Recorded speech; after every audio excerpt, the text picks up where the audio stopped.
Hello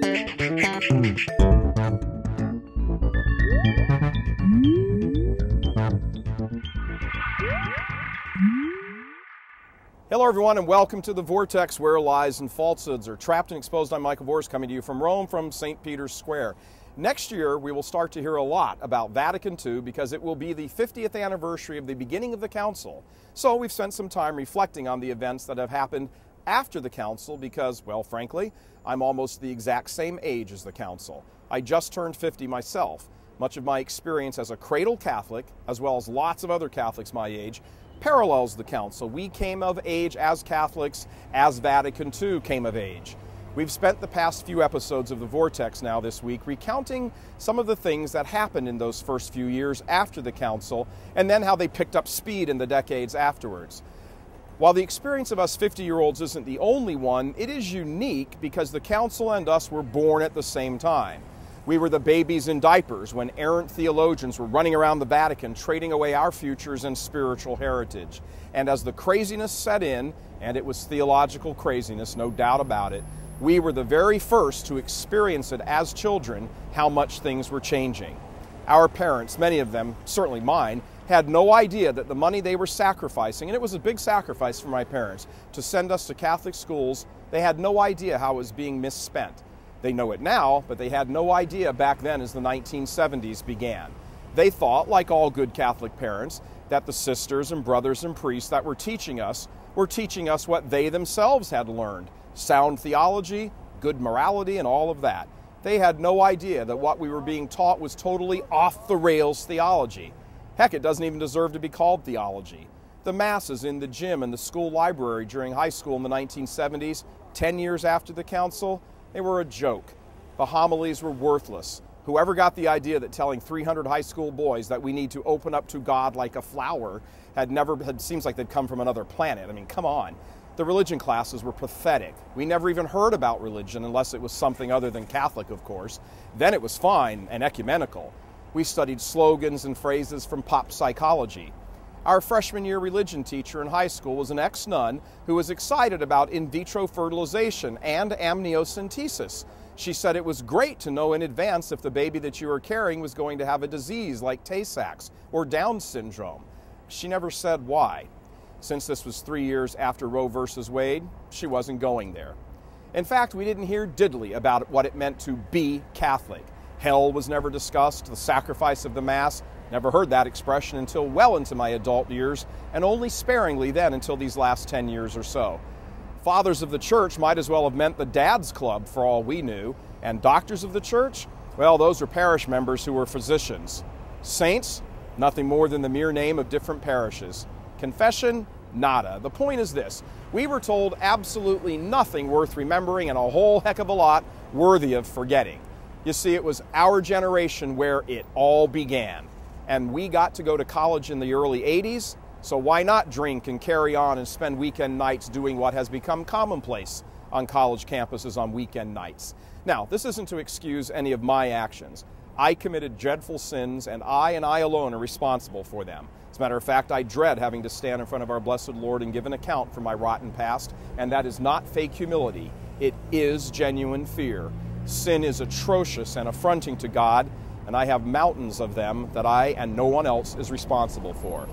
But I just wonder, would I have been, and all my classmates, all my fellow 50-year-old Catholics, been so anxious to rush headlong into lives of sin had a true Catholic culture permeated all the aspects of our lives as it should have?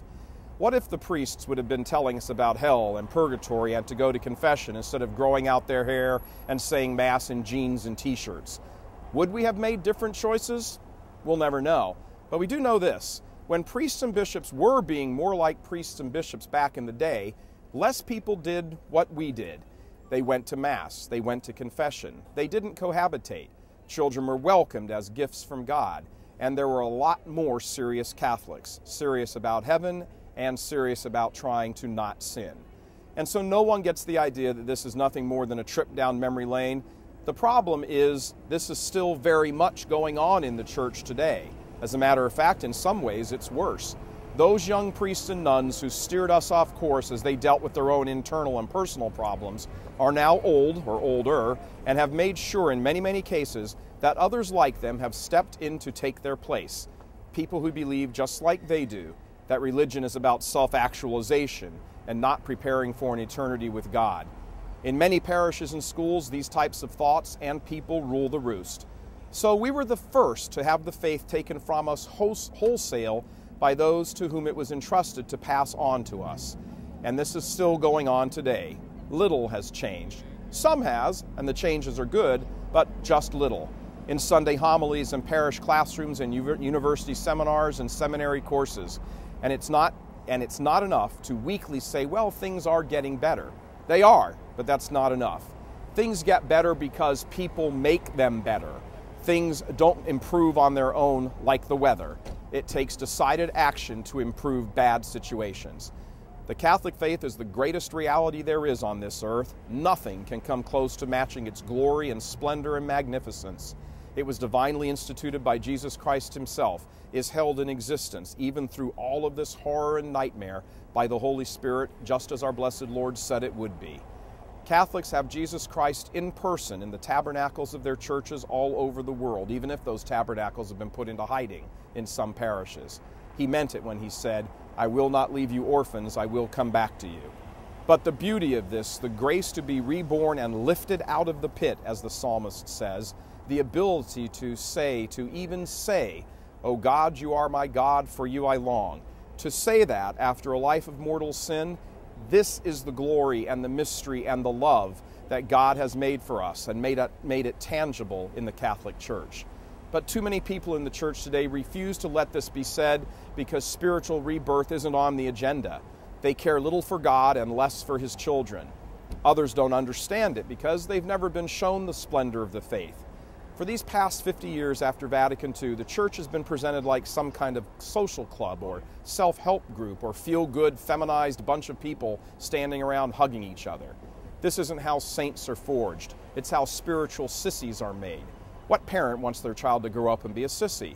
The church exists to produce men and women who are spiritual giants, who charge the gates of hell itself and burn that kingdom of evil to ashes, with sacrifice and courage and boldness and fortitude, to overthrow darkness and bring the light of Christ to all nations, to kick down the door of Satan and throw him into the abyss where he belongs.